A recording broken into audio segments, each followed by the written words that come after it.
partir de este momento, el espacio se llena de eco. Respira, habla, escucha, mira, crea, actúa, piensa, vive, vive eco. Bienvenidos. Estación Bicicleta invita a la presentación de su libro A Rodar, el primer manual de ciclismo de montaña, con el que se pretende combinar la práctica del ciclismo de montaña y el contacto con el bosque. La cita es este domingo 19 de octubre a las 10:30 de la mañana en Estación Bicicleta, en el Bosque La Primavera, kilómetro 8, por la entrada de Mariano Otero. La entrada es libre y para toda la familia. La convocatoria de Semarnat rompe con el cambio climático para reconocer y promover la participación creativa de los jóvenes y fortalecer la cultura ambiental, hacer frente al cambio climático, está abierta en las categorías trabajo de campo, educación, desarrollo tecnológico o desarrollo social. La convocatoria Rompe con el cambio climático cierra el viernes 24 de octubre. Más detalles en rompeconelcambioclimático.gov.mx. Ya inició el preregistro para obtener la membresía del sistema de bici pública Mi Bici, que entrará en vigor el 1 de noviembre. La membresía anual tiene un costo de 365 pesos y derecho a un número ilimitado de viajes en el cuadro que comprende las calles desde la Calzada Independencia, Niños Héroes, Avenida Unión hasta José María Vigil. Regístrate y aprovecha el sistema de bici pública Mi Bici en www.mibici.net. Forme parte del Club de Observadores del Bosque Los Colomos y no se pierda la observación de aves que habitan en el bosque. La cita es este sábado 18 de octubre a las 7:45 de la mañana por la entrada de El Chaco. El costo de recuperación es de 30 pesos. Es requisito inscribirse al 333-449-9991 o al correo electrónico correosecacolomos@hotmail.com. Haz eco. Vive eco. 12 del mediodía con 5 minutos. Gracias por estar con nosotros en Vive Eco. Cerramos la semana con un tema muy bueno que forma parte de la serie La ecología de los ecólogos. Vamos a hablar de las extinciones. ¿Son pérdidas irreparables? De eso vamos a hablar esta tarde aquí en Vive Eco. Saludo a Claudia Fernández, gracias a Martín Silva también que nos apoyan en la producción en piso, en la transmisión de este programa. Saludamos y agradecemos a Jorge Ariel Aguilera que recibe esta señal. Recibe esta señal para C7 Radio y para C7 Televisión, Fernando Martínez. Estamos en el teléfono con Elcita Álvarez que atenderá sus llamadas en el 3030-5350. Ale, ¿cómo estás? Hola. Hola, bien, gracias. Contenta porque ya es viernes, finalmente. Contenta porque pues cerramos con éxito esta serie de 4 programas. Ya les decíamos, va a ser la primera serie de muchos programas muy interesantes, con temas muy interesantes que vamos a tener pues más tiempo para abordar y no quedarnos con las ganas de tener mucha información al respecto. Agréguenos en Twitter, nos encuentran como @vive_eco o en Facebook como Vive_Eco. Son nuestras redes sociales en las que pueden encontrar toda la información que le pasamos por aquí por el programa. También en la página de Facebook tratamos de que lo más pronto posible subimos el link del programa un día anterior por ahí, para que si usted se lo perdió por radio, por televisión o por la página de www.c7jalisco.com, pues ahí en Facebook va a tener el link para que recupere el programa que le haya gustado más. El día de hoy, ya dice Bego, vamos a hablar acerca de extinciones, pérdidas irreparables. Y cuando hablamos de extinciones, normalmente lo primero que se nos viene a la mente, se extinguió determinado animal. Pero también se extinguen las plantas, también se extinguen otros organismos, me imagino. Y para ello nos acompaña el biólogo José Luis Ibarra Montoya, catedrático académico del CUCBA. Y él nos va a platicar acerca de estas extinciones, porque además no es una extinción, no es nada más decir se está extinguiendo algo. Ha habido varias extinciones y va a haber más, ¿verdad? Sí. Hay que tomar este tema de las extinciones de pronto como algo normal o algo natural, que no es que los animales se estén extinguiendo hoy en día, ¿no? A lo largo de la historia de la vida hemos tenido varias extinciones, ¿no? Provocadas por un montón de cosas, pero bueno, no es la única, ¿no? Entonces hay que tomar con reserva estos temas y reflexionar, pues, en el sentido de pensar si actualmente las extinciones están siendo provocadas o están acelerándose, pues, dadas las condiciones o las actividades antropogénicas, ¿no? Ahí es cuando no es normal. Ahí es cuando ya no sería una situación normal, ¿no? Sí hay que tener mucho cuidado en esa parte. Pero hablar de extinciones es, de hecho, hablar de un proceso natural, un proceso evolutivo. todas las especies, todo el tiempo, se están diversificando y se están extinguiendo. Y estas extinciones se dan de forma natural, dadas las causas ambientales, o a veces las especies no tienen este stock genético, ¿no? Esta resistencia natural para poder hacerle frente a los cambios ambientales o cambios climáticos, ¿no? Y bueno, pues se van. Es más, muchas de las poblaciones que hoy en día conocemos, poblaciones de especies, tanto de animales como de plantas, seguramente han tenido que soportar cambios drásticos en sus poblaciones, es decir, se reducen o incluso se hacen más grandes, ¿no? Y esto es un proceso normal, digámoslo así, dentro del camino evolutivo de cualquier especie.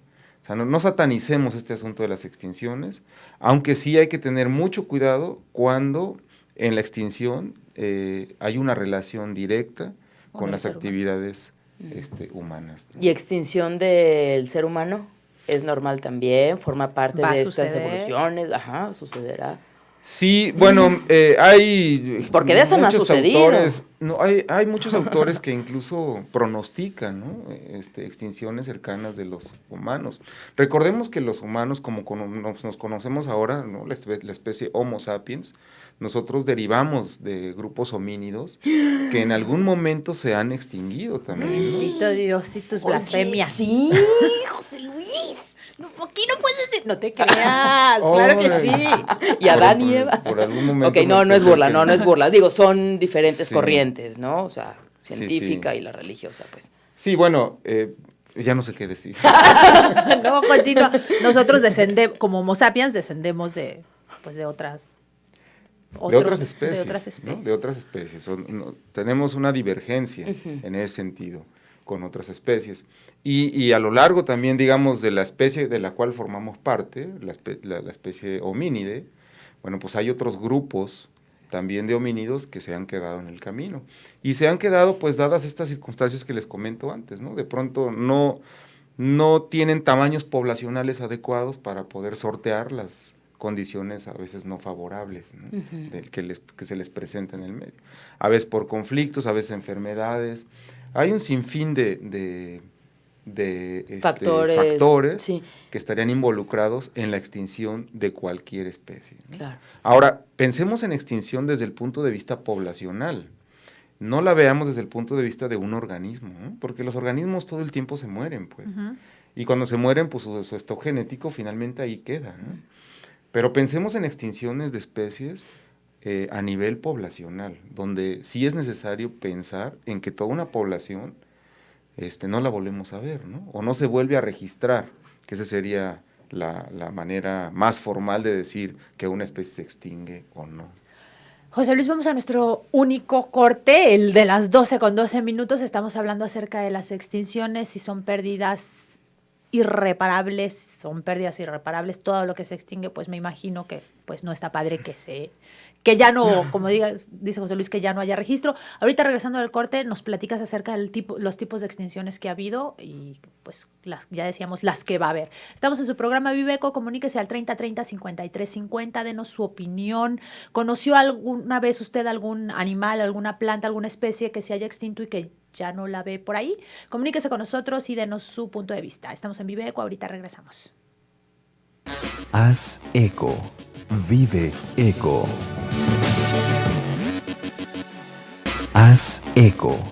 Vive eco. Estamos hablando con José Luis Ibarra Montoya acerca de las extinciones, son pérdidas irreparables y vamos a adentrarnos en qué es una extinción, cuántas extinciones ha habido, porque en el bloque anterior hablábamos de esto, de cómo vamos evolucionando las diferentes especies, pero cómo evolucionamos, pero qué se va quedando atrás. Así que, José Luis, nuevamente vamos a meternos en este mundo evolutivo. Sí, bueno, hace ratito les comentaba que pensemos en las extinciones a nivel poblacional.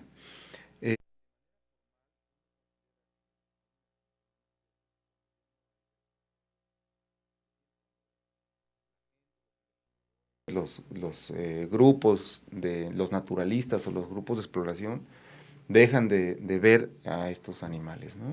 Entonces, no hay formalmente un registro que se lleva y eso, al paso del tiempo, entonces se puede pensar en que es posible que ya mermen sus poblaciones, ¿no? Disminuyan, o que a lo mejor ya no va a estar el organismo, ¿no? A veces ocurre que en algunos lugares las gentes que viven ahí en las sierras o en los pueblos siguen viendo a estos organismos, pero como no tenemos el registro formal, no se puede decir que aún existen, ¿no? Entonces, aquí hay que ser muy claro en ese sentido. Se considera una especie extinta cuando ya no tenemos registros de su presencia desde un periodo largo de tiempo, ¿no? Y bueno, sí, efectivamente, a lo largo de nuestra vida, y no de nuestra vida generacional, más bien a lo largo de la historia evolutiva de la Tierra, desde el origen de la vida, pues han ocurrido una serie de extinciones. Depende de los autores que uno revise, pueden ser 6 u 8 extinciones. Hay quienes ponen 8 y la última sería como la extinción futura, ¿no? Una cosa así. Pero bueno, vamos platicando un poquito de estas extinciones en las que sí tenemos evidencia, ¿no? Y la primera, fíjense que la primera gran extinción se da en el periodo cámbrico, más o menos hace unos 600 millones de años, ¿no? Cuando la Tierra estaba formada pues por un solo continente y 3 pedazos de tierra ahí aislados, ¿no? En esta parte o en este periodo de tiempo teníamos sobre todo la vida se estaba dando mucho en los mares. Algunos organismos que seguramente por ahí hemos visto, y si no, bueno, serían referentes de esta época geológica, serían pues los trilobites, por ejemplo, ¿no? Otros organismos que también tienen muchos años de estar con nosotros y que fueron muy diversos en esta época, pues fueron los corales, las esponjas, todos estos organismos de esqueleto blando, digamos, eran los que abundaban en esa época. Se mencionan y bueno, pues esto se hace dadas las dataciones y algunos indicadores ambientales, que el desastre o el factor que ocasiona esta primer extinción o esta primer gran extinción es una de las glaciaciones, ¿no? Una glaciación de la cual se tienen datos. Entonces cambia el clima y muchos de estos animales marinos empiezan a disminuir sus poblaciones. Algunas especies se van, otras las que soportan un poquito más son las que se quedan, ¿no? Y una vez que la glaciación termina, que son periodos muy largos de hielo sobre la Tierra, ¿no? ¿Cómo cuántos años? No sé, puede durar, por ejemplo, así un aproximado. Como unos 60, 70 no, pues millones. O sea, ¡millones! Estamos hablando de periodos largos de tiempo. Entonces, de hecho, las especies, muchas de ellas encuentran refugios, ¿no? De hecho, aquí en Jalisco hay un refugio pleistocénico, ¿no? Tiene más o menos alrededor de 60 millones de años, pero ahí es donde se resguardan las especies. Ahí se resguardaron muchos pinos, muchos encinos, algunos maples, que hemos hablado de ellos en otras ocasiones, que en la zona del Tuito. Esa zona se considera un refugio pleistocénico. Entonces las especies se resguardan en sitios donde la temperatura no es tan drástica, y una vez que las condiciones vuelven a ser favorables para sobrevivir, vuelve a haber una explosión demográfica de especies, ¿no? Es maravillosa la vida, siempre se abre camino. Es como, la nuez que se queda en el cubo de hielo, en la era del hielo, hago la referencia de la película, y que se termina esta etapa, sale la nuez, y luego se vuelve a esconder o algo, ¿no? Es algo como similar, pero en caricatura. Sí, sí. Basta.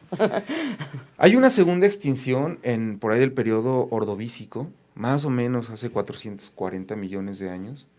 En este periodo, bueno, pues también tenemos mucha fauna y flora en los mares, ¿no? Los trilobites empiezan a tener mayor diversificación, empezamos a tener plantas hepáticas como los musgos, ¿no? Por ejemplo, o sea, plantas que colonizan la tierra, pero la tierra cercana a los océanos.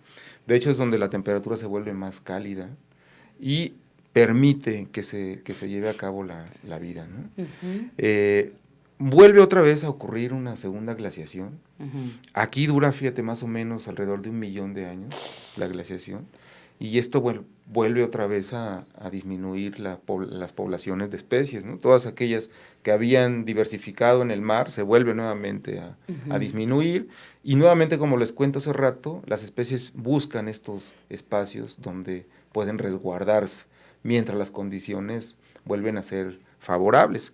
De hecho, en este periodo bajan mucho las concentraciones de CO2 en la atmósfera, y el mar empieza a subir incluso, y los continentes que mencionábamos en el primer periodo están conformados por uno grande y 3 pequeños, se empiezan a ir hacia los polos, hacia el polo sur, básicamente, y por eso se da este deshielo en las zonas terrestres, ¿no? Entonces ahí volvemos a perder otra vez muchísimas especies, dadas las glaciaciones, ¿no?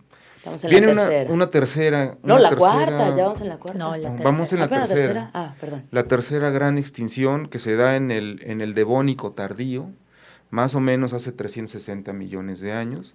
Aquí en nuestra Tierra ya tenemos 2 grandes continentes, ¿no? Empezamos nuevamente a tener vida en el mar. El mar es el que siempre... Ha tenido... Hagan de cuenta que el número de especies se contrae y después se expande, ¿no? Entonces vuelve a expandirse con gran diversidad y empezamos a tener peces, algunas algas, corales, algunos insectos que dependen del agua, ¿no? Viven cerca del agua, y algunos microorganismos, ciertas bacterias y microalgas. En la parte terrestre, cerca del mar, empezamos a tener ya los primeros árboles de 10 metros más o menos, ¿no? Por medio de árboles de 10 metros, y empezamos a tener esta diversificación en cuanto a los árboles, los microorganismos y el mar. Y aquí, fíjense que los factores por los cuales se da esta tercera extinción no son, como en las 2 anteriores, el cambio climático, digamos, repentino, por efectos de las glaciaciones. En esta parte ocurren glaciaciones también, pero de manera periódica, de manera gradual. O sea, todo el tiempo empieza a haber una fluctuación en el clima, y no eso empieza a mermar también las poblaciones. Mucho descontrol. Exacto, sube, baja el clima, entonces algunas poblaciones que no están tan bien adaptadas se extinguen, otras se quedan, otras se refugian, pero si se fijan, digamos que ya es como el inicio de una diversidad importante a nivel del planeta, porque como no les pega de golpe la glaciación, quedan, otros no. Entonces hay chancita de poder adaptarse a los diferentes medios, a los diferentes ambientes. Viene la cuarta, que es la del Pérmico, hace aproximadamente 300 millones de años. Y aquí ya empezamos a tener helechos, anfibios, empieza a diversificar la vida durante este periodo, ¿no? Empieza a haber reptiles, ¿no? Estos reptiles que después serían los antecesores de los dinosaurios. Y en esta parte empezamos a tener en el mar los tiburones, estos tiburones que dieron origen a los actuales, ¿no? Tiburones ancestros, porque los tiburones no han cambiado mucho, ¿no? Desde que aparecen. Entonces, en este periodo donde los tiburones aparecen, los reptiles y algunos dinosaurios. Hasta la cuarta extinción. Yo hubiera pensado que era la primerita. Con los dinosaurios. Pues la única que no sabemos. Y aquí se da también empezamos a tener plantas, como les dije, ya leñosas, un poquito más complejas que las hepáticas, que son plantas un poco más sencillas. Y en esta parte, esta extinción vuelve a suscitarse por otra glaciación, ¿no? O sea, vuelve a haber frío nuevamente, y las poblaciones, otra vez como en la primera y en la segunda vez, vuelven a mermarse y a quedarse ahí en el olvido. ¿Vamos a la quinta extinción? Vamos a la quinta extinción. Que nos quedan 2 minutos. Que es el Triásico y el Jurásico, donde están los dinosaurios, ¿no? Entonces, esta extinción como que la recordamos todos porque, bueno, pues los dinosaurios. Pero si no fue una glaciación. Grandes. No, ahí al parecer los factores fueron pues un meteorito que cae en el Golfo de México y provoca una serie de cambios en el clima que impiden que entre la luz, bajan las concentraciones de oxígeno y los animales perecen, la mayoría. Casi se extinguen alrededor de un 80% de vida. Casi todo lo que había se acabó con esa extinción. Esta es una de las más digamos, devastadoras extinciones que conocemos, ¿no? La quinta extinción. Y es la primera, digamos, que no es por glaciación. Y es la primera que no es debida a los efectos de glaciación. Por ahí está una sexta glaciación del Cretácico terciario, más o menos hace 190 millones de años. Y en esta glaciación, bueno, pues también hay grandes concentraciones de CO2 que provocan efectos de gases invernadero. Fíjense, desde ahí ya tenemos este efecto de gas invernadero, o sea, no es una situación reciente, que también merma mucho las condiciones de vida para los organismos. Y hoy en día se comenta que estamos viviendo una séptima extinción de especies, acelerada un poco por las actividades humanas que nos llevan a perder el hábitat o a deteriorar el hábitat en donde nuestras especies conviven actualmente, ¿no? O sea, los diferentes ecosistemas de los cuales hemos estado comentando toda la semana se deterioran y esto conlleva pues a la disminución de las poblaciones de nuestras especies actuales. Y bueno, seguramente muchas de ellas, no seguramente, hay datos de que muchas de estas poblaciones han reducido sus tamaños poblacionales y estarían pues como en la tablita, ¿no? Hay varias especies actualmente que están en la tablita, que se necesitaría un poco de apoyo para que no se queden, ¿no? Ya decías el oso gris, el lobo mexicano, por el ejemplo. quetzal, especies que están en peligro de extinción. Pájaro carpintero. El pájaro carpintero, el emperador. La guacamaya verde. La guacamaya, sí. Y podríamos enumerar un sinfín de especies, incluso de plantas también, que están a punto no sé si a punto de extinguirse, pero están en una condición desfavorable, ¿no? Bueno, pues por la mano, las actividades como antropogénicas y la mano del hombre, que es lo que va acelerando este punto. Por eso es importante hablar de estas cosas, nuestros consumos, nuestra actividad aquí en la Tierra. Sí, así es. Gracias, José Luis. Muchas gracias por esta serie, por estos programas, y ya le comentábamos, esté atento porque seguramente vamos a tener otra serie con algún otro tema, pues para darle más espacio, más tiempo, series de 4 temas con nuestro biólogo de cabecera, José Luis Ibarra Montoya. Muchísimas gracias por haber venido esta semana. No, pues yo encantado de estar con ustedes, me divertí muchísimo. Qué bueno. Gracias, José Luis. Pues nos vemos la próxima semana. Vamos a hablar el lunes acerca de, si usted ya no ha comprado una bicicleta, quiere unirse a este movimiento con una movilidad diferente, no motorizada, viene Yeriel a decirnos puntos a tomar en cuenta para comprar una bicicleta, porque no cualquiera es cualquier bicicleta para cualquiera. ¿Sí quedó claro? Sí, va. Hasta el lunes, buen fin de semana. Gracias. Haz eco. Vive eco.